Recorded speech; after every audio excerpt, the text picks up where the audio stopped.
जब आप साधना में उतरते हैं तो एक शब्द आपके सामने आता है सबसे पहले।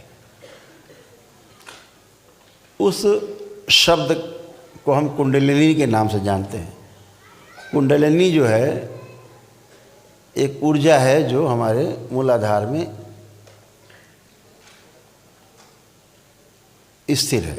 माना जाता है कि एक सर्प जैसा आकार में ऊर्जा है जो 3.5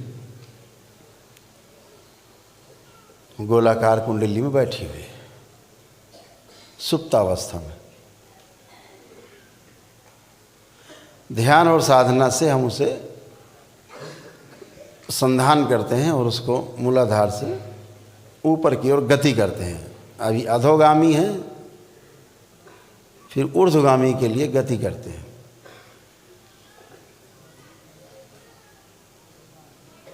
सात चक्र बताए गए इस पूरे रास्ते में, मूलाधार से लेकर के सहस्रार तक। पहला मूलाधार, दूसरा स्वादिष्ठान, तीसरा मणिपूरक, चौथा अनाहत, पांचवा विशुद्धि, छठा आज्ञा चक्र और सातवां सहस्रार। ऐसे 7 चक्र बताए गए।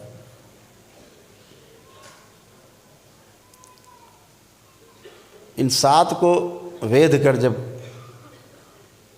ब्रह्म माना गया, इसके पार जाते हैं तो पार ब्रह्म बोल देते हैं। पर ब्रह्म जैसा हो।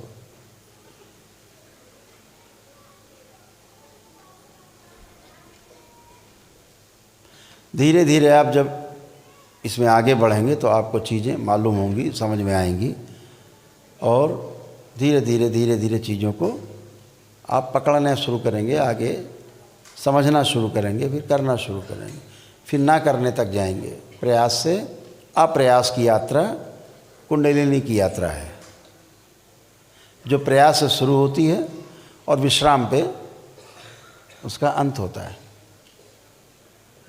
उस कुंडलिनी में बोला जाता है कि जो बाईं तरफ, ऐसे कुंडलिनी सर्फ हर जगह क्रॉस करता है, ऐसे मान के चलते हैं। 2 ऊर्जाएं हैं जो बाएं और दाएं और एक बीच में है।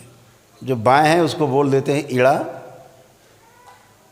जो बाएं हैं उसको बोल देते हैं ईड़ा, जो दाहिनी तरफ है उसको बोलते हैं पिंगला, जो बीच में है उसको बोल देते हैं सुषुम्ना।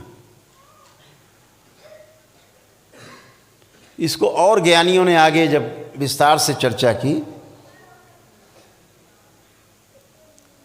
हमारे ग्रंथ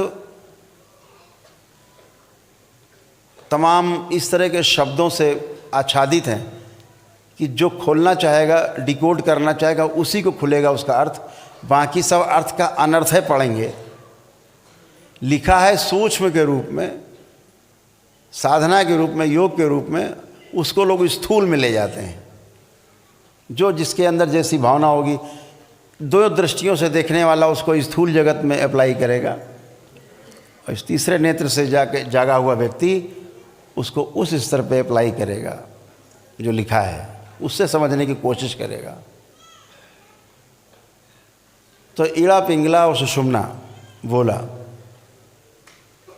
श्रद्धा के साथ लोग शब्द बदल देते हैं। थोड़ा ऋषि मुनियों ने और आगे समझा तो लिखा गंगा, जमुना, सरस्वती। यानी जो ईड़ा है उसको गंगा कहा, वो ठंडा है। ईड़ा ठंडी धारा है, बाईं धारा ठंडी है।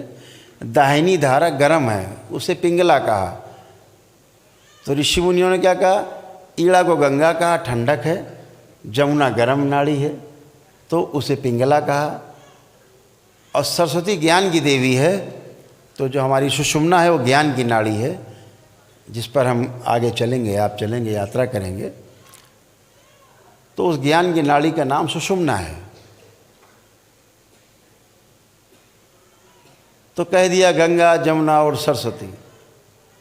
ज्ञान दिखता नहीं, ज्ञान अनुभव किया जा सकता है। ज्ञान को आप देख नहीं सकते।